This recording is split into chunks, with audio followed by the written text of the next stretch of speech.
Bom, meu boa noite a todos. Prazer, uma honra estar com vocês uma vez mais. Estivemos aqui com vários corretores, companheiros, algumas semanas atrás, recebendo o nosso presidente Viana, um grande amigo nosso, um grande incentivador das nossas ações na Câmara Federal e um grande parceiro enquanto deputado federal que fui durante 4 anos. Então, fico muito feliz. Ele já mandou um recado para mim que eu quero agora cobrar do Tato. Viu, Tato? Quero cobrar de você, porque ele já de cara falou, olha, tem que começar às 18h30, eu olhei no relógio, era 20:07. E quanto tempo eu tenho de palestra aqui? 4h30, tá bom? Não? Pouco menos? Quanto aí, umas 2 horas? Não. Então vamos descontar os 10 minutos, se é 1 hora eu falo em 50 minutos, tá bom assim? Ou 45, ou 40. Então tá bom. Bem, eu queria agradecer também o Cresce de Sorocaba, através do Tato, que tem nos ajudado bastante, participado bastante das nossas ações, das nossas atividades, minha assessoria que está aqui, meus ex-secretários Bolina e Pedro Dalpian, meu filho Flávio, que hoje passou de aluno para professor, hoje ele é meu professor, né, Flávio? E meu provedor, né? Uma vez que eu estou desempregado, então todo dia 30 eu vou na Renato Ama Empreendimentos Imobiliários pegar uma graninha para poder sobreviver, né?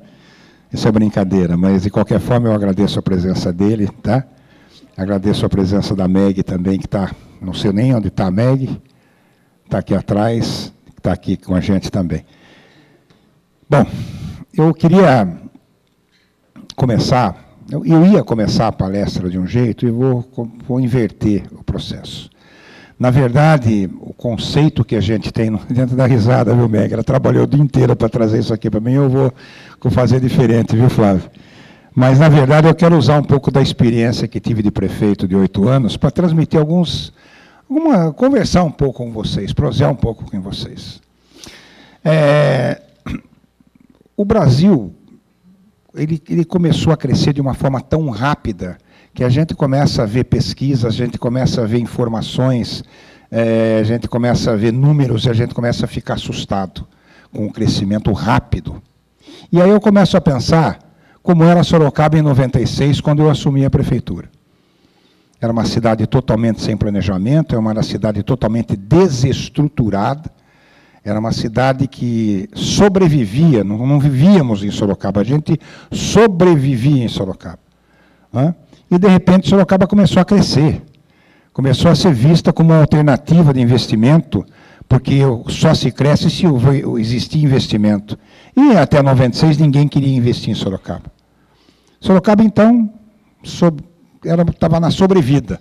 Orçamento baixo, dívida enorme, sem crédito em banco, sem nada, e sem nenhuma possibilidade de participar desse processo de crescimento do país. O Brasil já era uma nação emergente, e nós estávamos ainda numa situação calamitosa em termos de qualidade de vida. E aí nós tivemos que trabalhar dobrado enquanto prefeito. E foi o que nós fizemos. Pegamos um time bom, um time comprometido, sério, trabalhador, e começamos a desenvolver um trabalho no sentido de, através de um planejamento rápido, dar a condição de Sorocaba de receber novos investimentos. E a primeira coisa que eu fiz foi pintar as pontes da cidade. Né? Aí nós fomos pedir tinta para os nossos amigos, empresários que vendiam tinta, porque não tínhamos crédito para comprar tinta. Nenhum comerciante de Sorocaba dava crédito à prefeitura, então nós fomos pedir. Mazon estava lá com a gente, né, Mazon? Mazon sabe disso. Pedro também sabe, Bolina. E aí vieram as tintas graciosas, gratuitas para nós. E por isso que nós pintamos uma ponte de roxo batata, outro de verde musgo caribu, outro de rosa choque, né? E a cidade ficou então toda colorida e todo mundo acordou um dia e falou, mas que coisa maluca que ficou essa cidade, porque Sorocaba não via cor há muito tempo, Sorocaba era cinzenta. Não tinha coloração nenhuma em Sorocaba, nem as casas eram pintadas de uma forma diferente, diferenciada, que mostrasse alegria, que mostrasse assim uma cidade em crescimento, uma cidade que tinha qualidade de vida. E essa pintura sinalizou no primeiro momento aos sorocabanos o que a gente gostaria de fazer na cidade. Que ninguém quer entrar, se você vai numa lanchonete e a lanchonete é suja, não está limpa, não está pintada, você nunca mais volta naquela lanchonete. Vale isso para um restaurante, vale isso para um hotel. Você vai deitar num hotel, você vê aquela cama desarrumada, aquele lençolzinho bem grossinho, cheio de bolinha, assim, que não deixa você dormir, né? Você começa a sentir que parece que tem alguma coisa andando na cama à noite, né? E é verdade que isso acontecia. Então, o que a gente gosta é de, embora simples, mas a gente gosta de coisa limpa, arrumada, colorida. Quando uma criança pega algum brinquedo, ela vai pela cor do brinquedo. Ela não gosta de brinquedo branco, mas ela pega qualquer brinquedo colorido, ela se encanta mais e brinca mais com o brinquedo. E assim nós somos também. Você vê uma moça com um batonzinho, como é que chama? Rosa... Chiclete é boa, assim. Rosa chiclete, você vê, olha que bonito que está esses lábios aqui pintadinhos de batom e tal. O esmalte, hoje eu estou acostumado a ver, minhas netas usam esmalte, então eu fico vendo os esmaltes, olha que esmalte bonito, que cor bonita. Né? Então, essa diferenciação que a cor traz, para que a gente enxergue as coisas, elas fazem parte do cotidiano de alguém que administra uma cidade. E foi assim que nós fizemos.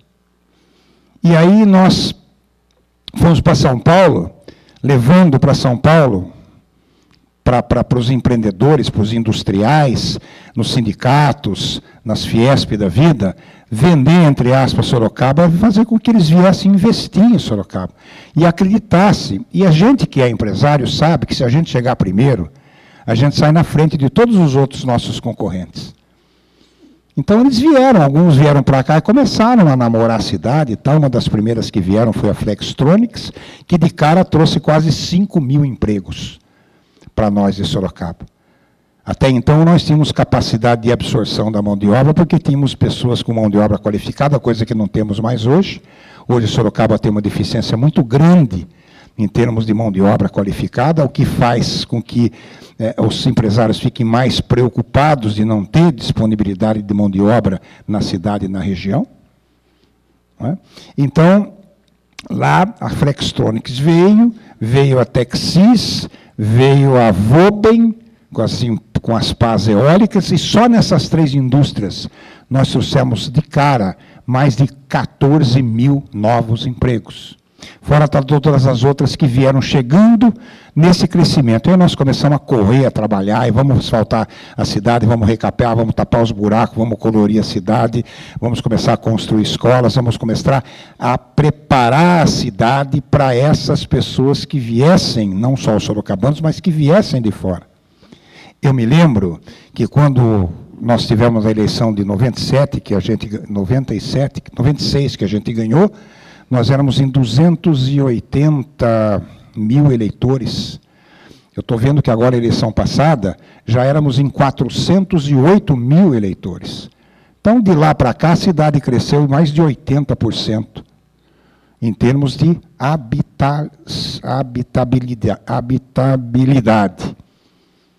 Então, você percebe como esse crescimento vai acontecendo, de forma que a cidade hoje tem uma nova dimensão, uma nova conotação e uma nova expectativa de vida, e uma nova qualidade de vida. Daqui para frente, eu tenho uma grande preocupação, porque o que a gente percebe é que esse crescimento que aconteceu de uma forma rápida, e depois eu vou dar alguns dados para vocês, interessantes até para vocês anotarem, tá? De uma forma rápida, a cidade cresceu, e a administração pública não acompanhou o crescimento da cidade, dando à cidade equipamentos públicos, principalmente na área da educação, e vou incluir as creches na educação. Hoje nós temos uma deficiência enorme de creches, há promessas de construção, mas não se constrói. Nós temos escolas já com deficiência, nós temos problemas de termos as nossas crianças, os nossos filhos, os netos, assento escolar disponível. Na nossa época, nós construímos 39 escolas públicas, municipais e estaduais. Não tinha nenhum aluno fora da sala de aula em 2004. Nenhum. No curso fundamental, no ensino médio e até nas universidades. Nenhum. Nós tínhamos disponibilidade de assentos escolares. Hoje já existem falta de assentos escolares. E as escolas precisam ser construídas de forma rápida.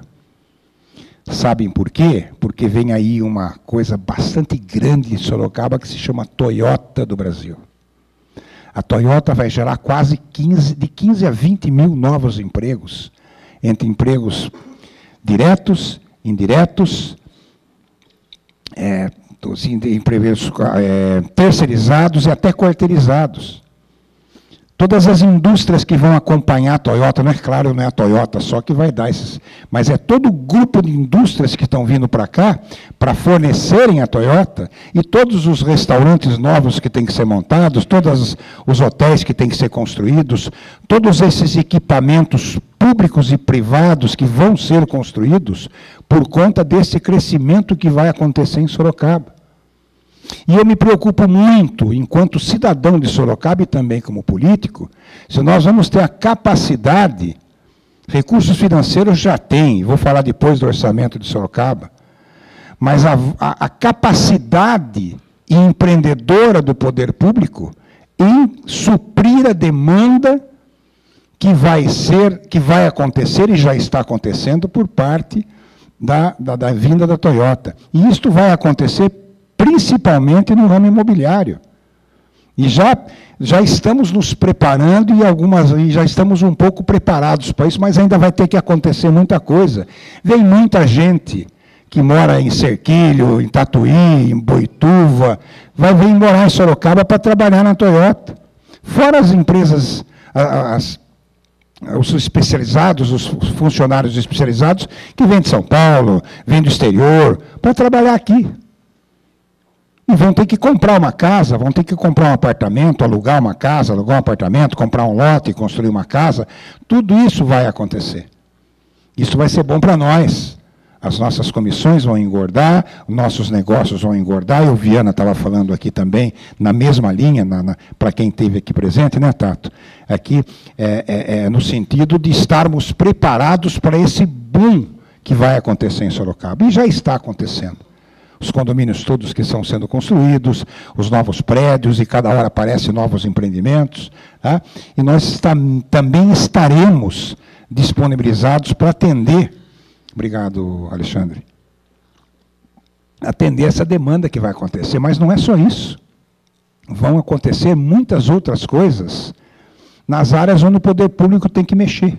Porque nós cuidamos da nossa vida.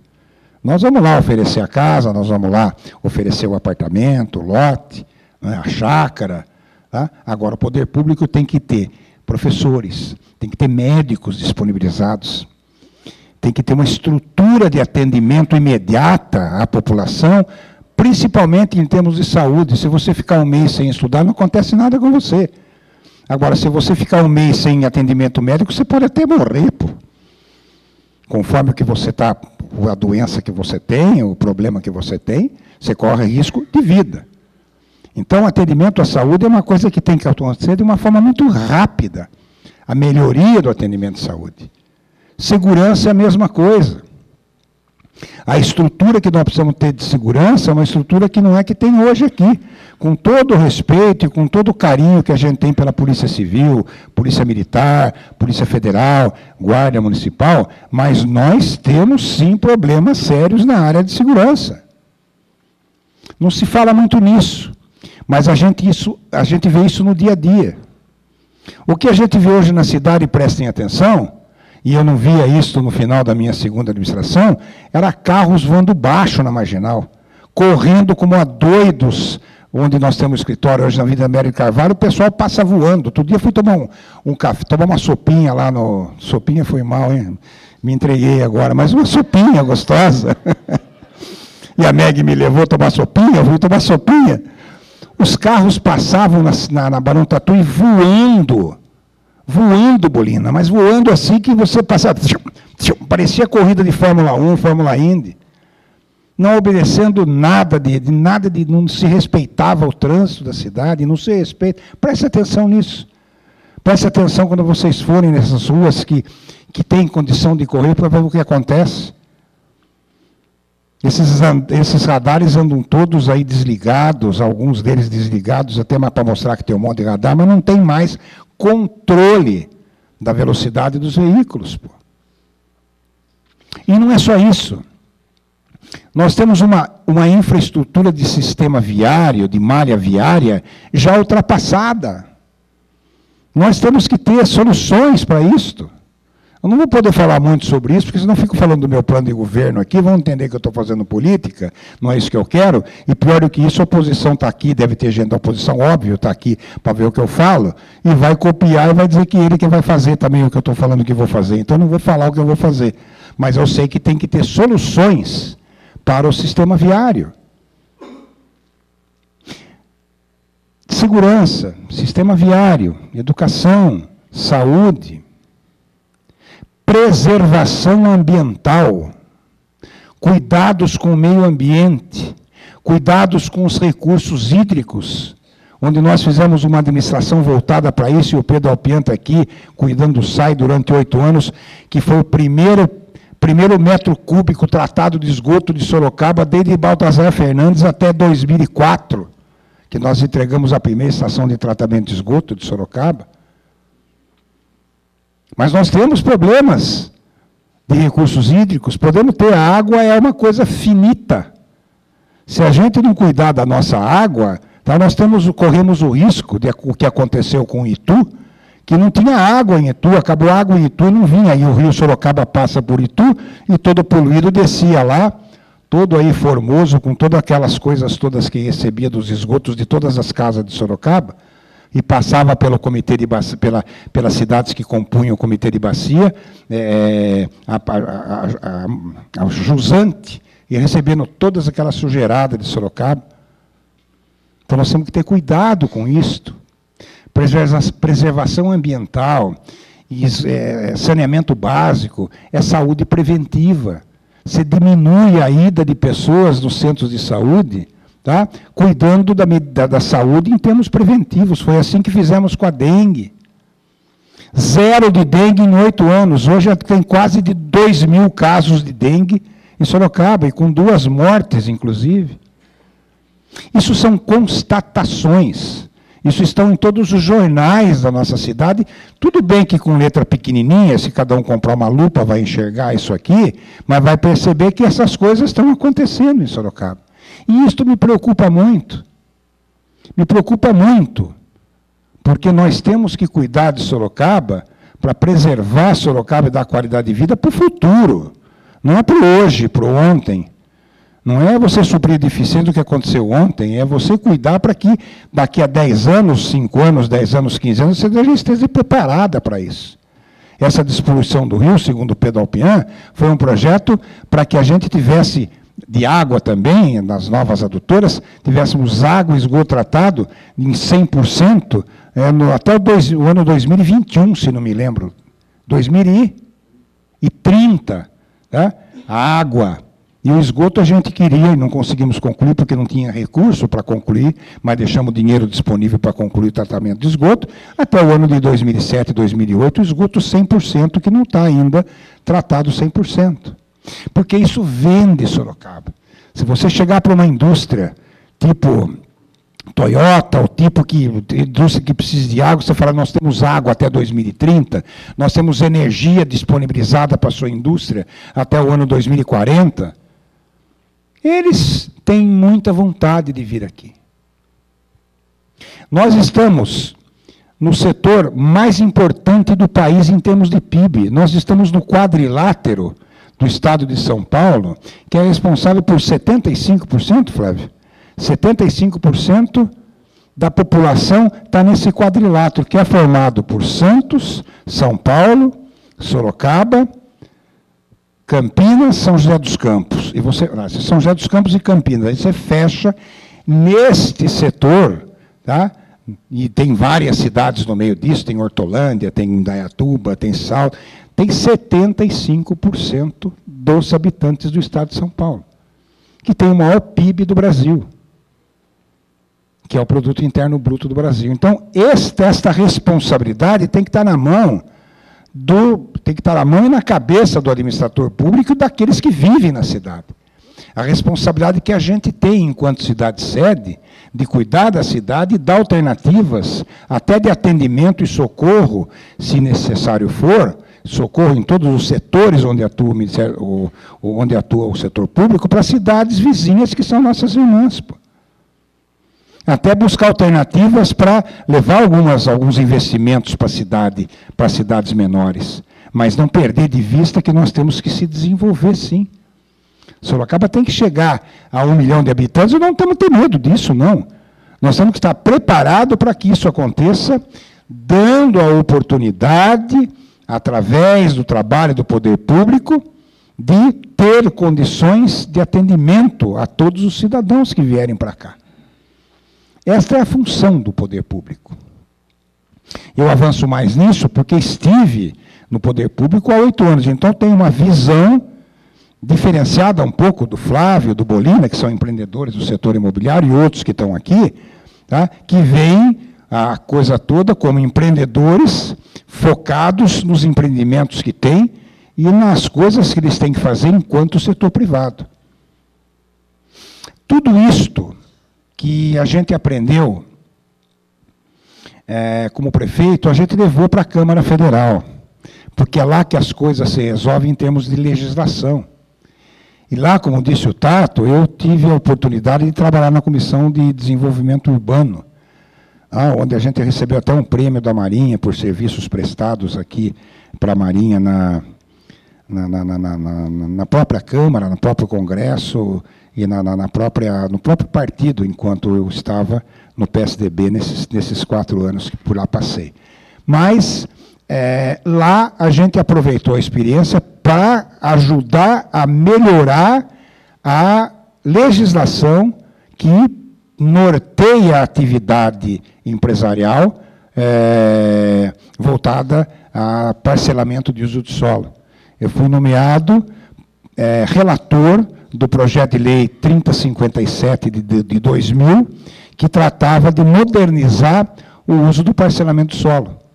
Como é que deveríamos nos comportar, tendo em vista as novas ideias sobre meio ambiente, preservação ambiental, respeito a recursos hídricos, enfim, todas estas definições que precisavam ser tomadas por lei para que a gente pudesse empreender de uma forma que a gente respeitasse, vamos assim, lato sensu, o meio ambiente, ou preservação do meio ambiente.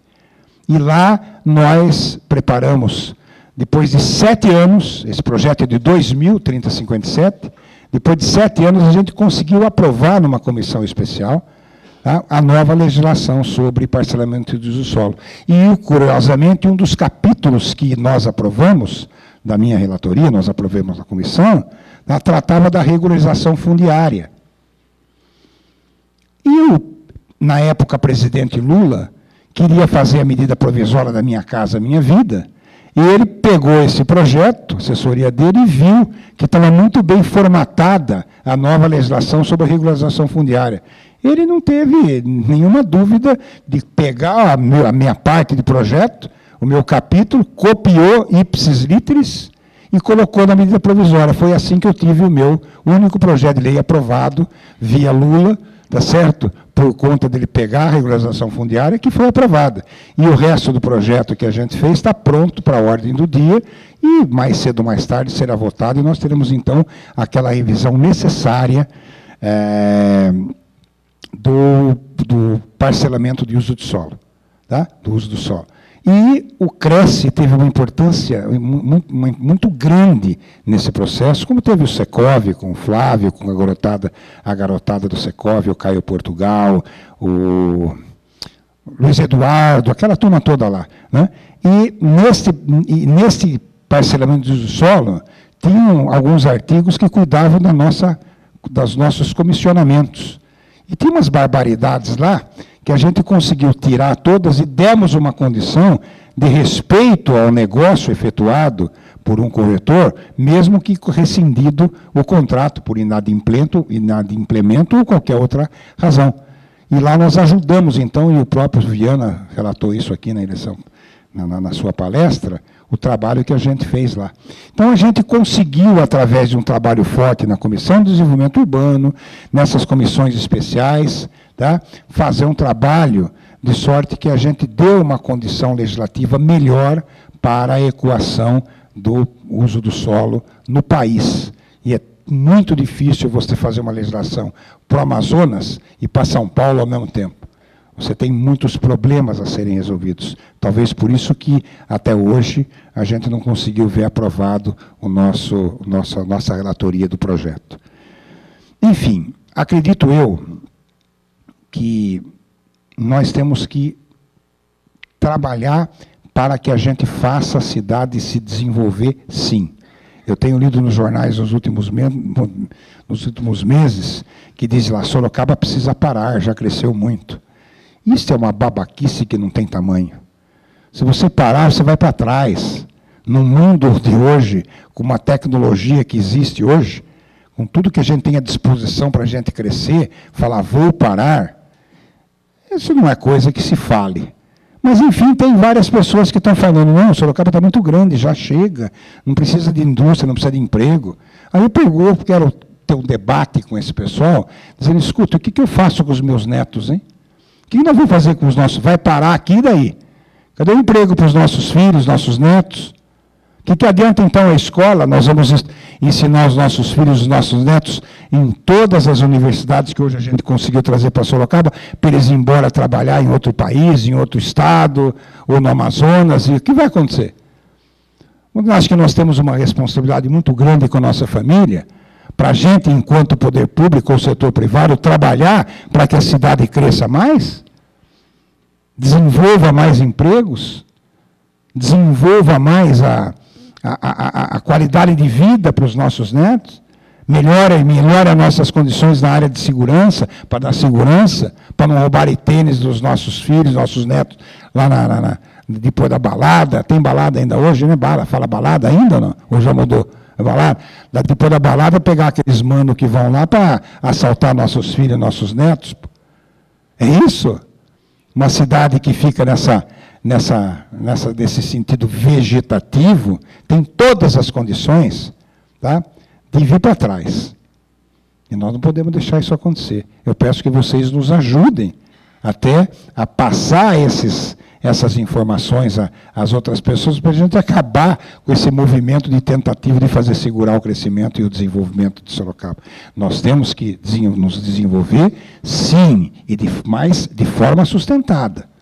Nosso desenvolvimento tem que ser sustentável, e quem vai sustentar o desenvolvimento é o poder público, que tem essa obrigação. Vou dar alguns dados para vocês, que eu consegui compilar, para vocês sentirem assim, esse negócio de crescimento. Entre 1900 até 2000, 100 anos, a cidade de Nova York, que é cantada, eu vou para Nova York, vou fazer compras, vou não sei o que lá, vou para shows, cresceu 3 vezes. São Paulo cresceu 40 vezes, a cidade de São Paulo. Você veja a diferença, quer dizer, é muito diferente você cuidar de uma cidade de Nova York, que em 100 anos cresce só 3 vezes, do que cuidar de uma cidade de São Paulo, que cresce 40 vezes. É multiplicar tudo por 40. Na década de 80, a cidade de São Paulo, concentrava 1/3 da população do estado de São Paulo. Só a cidade de São Paulo. Quando se começou o desenvolvimento, se espraiar através da descentralização de São Paulo capital, isso nós temos exemplos aqui na região inteira, tá? A concentração passou para 1/4. 1/4. Ou seja, de 33%, que era a concentração em São Paulo, foi para 25%. E esse pessoal veio todo para o interior. E o que é isso? Só para ter um exemplo, as indústrias montadoras, como, por exemplo, essa chinesa que está aí, a Chery, né? Chery está fabricando carros em Jacareí. Saiu de São Paulo. Antes era todo mundo de São Bernardo, São Caetano, Santo André, Diadema, estava tudo concentrado ali. A Chery está lá em Jacareí. A Kia está em Indaiatuba. Indaiatuba não. A Kia está em Salto, vizinho de Indaiatuba, tá? Está em Salto. Ainda a Toyota está em Indaiatuba e agora está vindo para Sorocaba. A Honda está em Sumaré. A Hyundai foi para Piracicaba. Então, vocês percebem como isso traz a responsabilidade de nós, políticos dessa cidade, em dar estrutura para essas pessoas que vêm trabalhar nessas indústrias todas. E você percebe que, ao longo do tempo, de forma muito rápida, o pessoal sai de São Paulo e vem para o interior. E o interior eles preferem esse quadrilátero. Vem, mas não vem tão lá para o fundão. Vem e ficam por aqui. Jacareí está aqui, Indaiatuba, Salto, Sumaré, está tudo aí. Agora está indo para lá, Apple, né? Apple está indo para Jundiaí. Não, Jundiaí? Para Jundiaí. Está dentro ali, perto de Campinas e tal. Quem vai ficar contente é o prefeito de lá, que é meu amigão, meu irmão, Miguel Haddad, foi deputado estadual comigo, e conseguiu levar a Apple, que vai faturar bilhões lá. Né? Mas nós temos nossas Flextronics por aqui também, temos as Toyota, tá bom aqui também. Né? Esses dados são interessantes para você verem como a movimentação do mundo, hoje, globalizado, é feita de uma forma rápida. Então, o poder público tem que estar sempre na frente, ou preparado para receber esses novos investimentos. E nós não estamos pensando assim. Em 97, quando eu recebi a prefeitura, o orçamento de Sorocaba era 180 milhões. Nós demos conta, com 180 milhões, de botar a casa em ordem. Depois foi crescendo. Hoje, sem aumentar impostos, Sorocaba tem um orçamento irrisório de 1 bilhão e 400 milhões de reais. Quem é engenheiro aí faz conta rápida para mim, para ver quanto cresceu isso de 180 para 1 bilhão e 400. É? No meu mandato, que era 180, nosso último orçamento era o quê? 400 milhões, que era? 300 e poucos milhões? Não passava disso. Depois nós tivemos repercussão, né, das indústrias todas que a gente havia trazido, porque isso daqui a gente começa a receber 2 anos depois o ICMS. 2 anos depois. Então, o que se recebeu em Sorocaba em 2006 era decorrente do trabalho e das vendas todas ocorridas em 2004. E assim vai. Quer dizer, então, o orçamento cresceu assim de uma forma assustadora, mas muito boa para nós. E com a vinda da Toyota, com certeza, logo nós vamos chegar aos 2 bilhões de receita, sem precisar aumentar impostos. E a gente precisa se preparar para que isso aconteça. Então, esses dados aqui devem estar na cabeça de todos nós que somos administradores públicos e somos líderes no setor privado. Um número assim bastante interessante para quando a gente vai falar de sistema viário, não vale ainda para Sorocaba, mas logo vai valer. São Paulo tem 70 quilômetros de metrô. A cidade do México tem 200 quilômetros de metrô. E não é fácil fazer 1 metro de metrô. Custa uma fortuna. Né? 1 metro de metrô ficou legal, né? 1 metro de metrô, deu certinho aqui. Tá? Um dado interessantíssimo para vocês sentirem como é forte esse país, e é só para vocês registrarem, nós que estamos cuidando de uso de solo, de venda de produtos, de imóveis, né? As cidades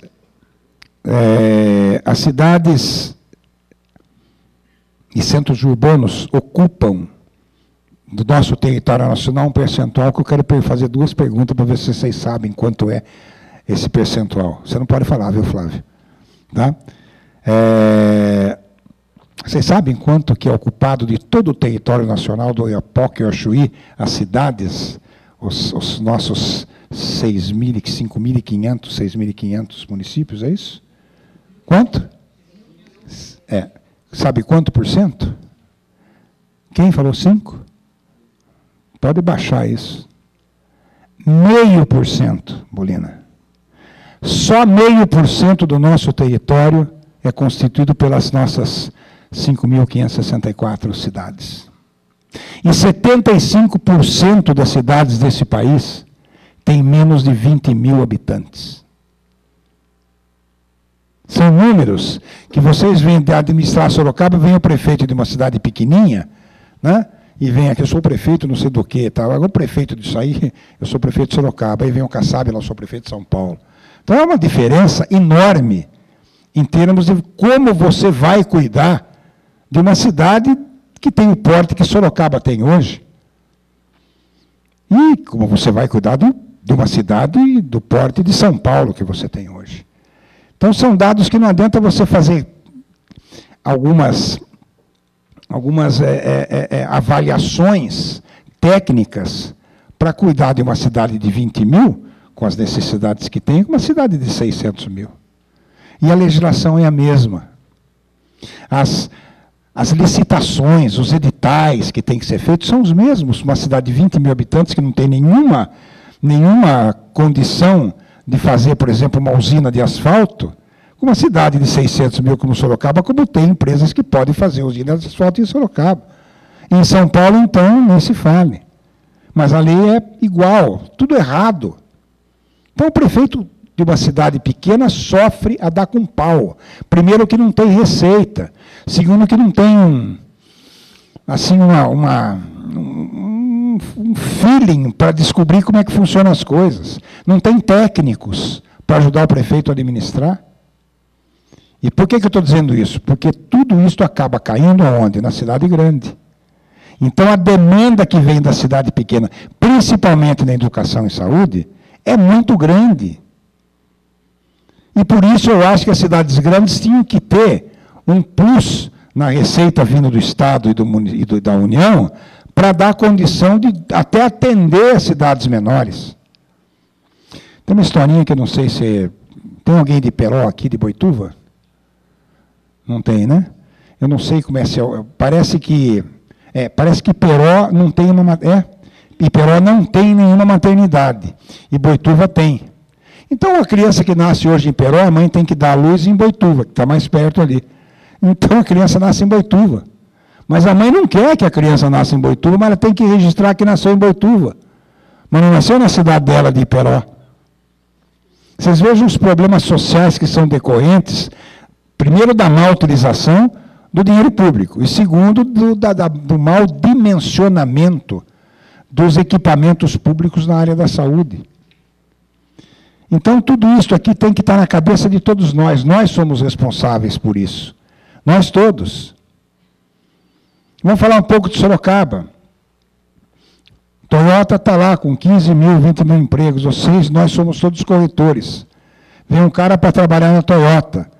Aí você tem produto para vender em Brigadeiro Tobias. Você vai procurar o cara para vender, que vai trabalhar lá, fazê-lo se deslocar de Brigadeiro Tobias até lá, ou você vai tentar encontrar para ele, com todo o discernimento e a ética que move a nossa carreira, vai encontrar algum imóvel que fique perto da região da Toyota, porque senão você vai fazer com que o cara demore 2, 3 horas, segure todo o trânsito da cidade, tá? Compra uma casa lá na Casa do Chapéu, para morar, para trabalhar lá, e depois tem que levar o filho para estudar aqui no Ango, ou para estudar no Irapuru, tá? Ou no meio do Salesiano. Você tem que buscar alternativas, até técnicas, de encontrar uma propriedade, ou um apartamento, uma casa que fique próxima do lugar do trabalho do cara, ou da família. Todas essas... Só esta ação já vai tirar o carro da cidade durante a parte da manhã e a parte da tarde, porque ele vai percorrer uma quilometragem muito menor do que ir até Brigadeiro Tobias. Isso faz parte também da qualidade de vida que nós, corretores, temos que ter na nossa cabeça quando a gente vai trabalhar para alguém que quer comprar uma propriedade. Onde que você trabalha? Onde suas crianças estudam? Vocês pretendem ficar lá muito tempo? Vocês ganham ponto com o comprador. Vocês fazendo esse tipo de trabalho, de pesquisa preliminar, antes de oferecer a propriedade. É importante isso, eu entendo.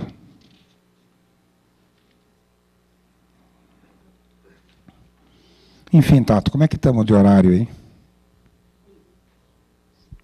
Terminando? Vai até mais umas 40 minutos? Não? Um número interessantíssimo para vocês. Os jornais não publicam nada disso, os jornais publicam os fatos do dia, né? Eles repercutem no dia seguinte, no outro dia, e depois apagam e vai para outra coisa. Mas é um dado importantíssimo para vocês terem na cabeça. Tá? Até em nível até cultural, de conhecimento. Em 99, com 2 anos do nosso mandato, o PIB de Sorocaba, o Produto Interno Bruto de Sorocaba, já era de 4 bilhões de reais. 5 anos depois, em 2004, quando nós deixamos a prefeitura, o PIB passou a 8,3 bilhões de reais. Dobrou o Produto Interno Bruto. Isso faz com que dobre o orçamento, que dobre o desenvolvimento, que dobre as condições de qualidade de vida de forma positiva. E a cidade, então, ficou encorpada, com musculatura de uma cidade grande, mas num território menor e uma população menor. Por isso que falam que Sorocaba é referência nacional, Sorocaba é uma cidade que tem uma qualidade de vida excelente. A Veja, há 10 anos atrás, publicou, um pouquinho mais de 10 anos, publicou uma pesquisa de fator de alegria da população de várias cidades que foram medidas, alegria e felicidade. Sorocaba estava nessa listagem toda que representava todo o país e ficamos em 3º lugar, em 5.564 municípios, acho que foi em 2003, e eu tenho essa revista até hoje, 2004, tá? Em 2004, nós éramos a 3ª cidade que era mais feliz. E eu acho que a perseguição nossa é... O que a gente persegue na vida? É ser feliz, pô. Feliz com a família, com os filhos, com os netos, com os amigos, nos negócios. A gente quer viver bem. Comer picanha, comer... Né? O Mazon é especialista nisso, né? Tomar cervejinha, perder sempre cervejinha com Guaraná comigo, quando joga o Palmeiras e o Corinthians, né? Eu sempre aposto com ele, né? Em todo jogo do Corinthians e Palmeiras, estou ganhando pra caramba, em todas. Tá? Se eu perder, eu tenho que dar uma dúzia de cerveja Skol para ele. E se eu ganhar, ele me dá uma dúzia de Guaraná Zero. É mais barato para ele, mas o que eu ganho de Guaraná Zero ultimamente não tem jeito. Né? Mas isso é ser feliz, pô. Né? É você procurar alegria, felicidade. Você chegar num domingo, você vai com os amigos passear, com a família, com os filhos. É isto que é. E Sorocaba conseguiu. Para mim, acho que talvez você tivesse sido uma das, se não a maior láurea que eu tive como prefeito, de ver que a minha cidade foi contemplada com essa dádiva de ficar em 3º lugar no país inteiro com uma cidade feliz. E não adianta trazer apelidos para a cidade, cidade isso, cidade aquilo, cidade aquilo outro, tudo aqui, cidade assim, cidade.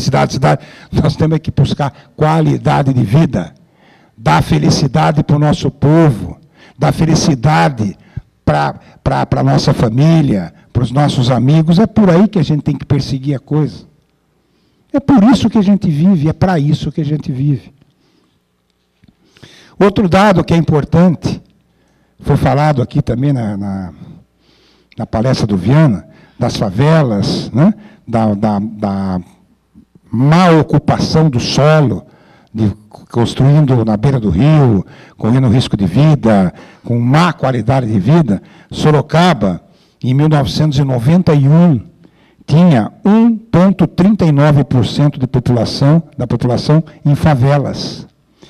Em 2000, esse número de 1,39 subiu para 0,86, porque nós fizemos o Habiteto, nós fizemos o Ana Paula Eleutério, que a Cíntia trabalhou muito lá no Habiteto. Mazon também me ajudou muito, enquanto prefeito, não deixar invadir mais áreas em Sorocaba, para não criar problemas, não só para nós, mas para quem vinha morar numa favela ou num barraco.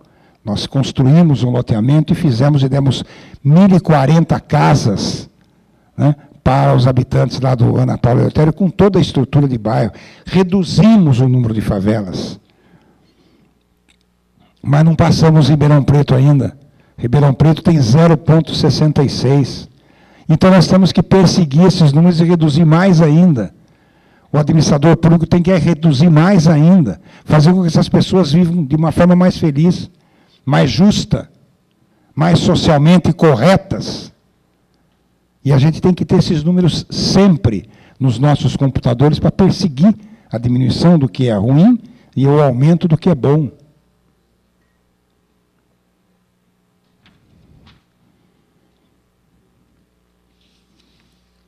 Algumas coisas aqui também que a gente deixa para uma outra oportunidade, mas em síntese eu queria, em primeiro lugar, agradecer você, Tato, e agradecer vocês que estão vindo aqui no dia de semana, à noite, trabalhando o dia inteiro, maioria cansados do dia, de estar ouvindo a gente aqui, mas o objetivo disso aqui foi apenas chacoalhar um pouco vocês, para a gente entender que cada um de nós, enquanto cidadãos de um município, nós temos que, enquanto setor privado, pensar no desenvolvimento, acreditar na cidade, investir na cidade, ou então encontrar alternativas de participar do processo de crescimento da cidade. E nós, enquanto estamos do lado de lá no poder público, a gente não pode ficar procurando aterrorizar pessoas, tirar a pessoa da tranquilidade, isso é falta de respeito. Nós precisamos ter respeito pelas pessoas. O poder público tem que entender que a cidade merece respeito, exige respeito, e tem que trabalhar muito para dar estrutura de habitabilidade de forma sustentada a cada um dos cidadãos, seja aqueles que moram lá no Parque São Bento, ou no Brigadeiro Tobias, ou no Júlio de Mesquita, ou no Piazza de Roma, ou aqui no Campolim, ou aqui no Vergueiro, ou aqui no Santa Rosália. Nós temos que tratá-los todos de forma igual, enquanto detentores de um mandato outorgado pela população. E é para isto que a gente está na política. E a gente precisa que a política seja feita assim, de forma indistinta e uma forma absolutamente igualitária. Assim a gente cumpre a missão que cada um de nós tem na vida. Seja vendendo lotes, vendendo casa, vendendo apartamento, vendendo chácara, vendendo fazenda, e seja construindo uma escola, construindo um centro de saúde, construindo mais uma avenida asfaltada, cuidando melhor de todas as áreas por onde atua o poder público. Muito obrigado a todos, que Deus continue dando forças para todos nós fazermos o que nós temos que fazer e cumprir a missão que nós temos que cumprir nessa vida. Muito obrigado a todos.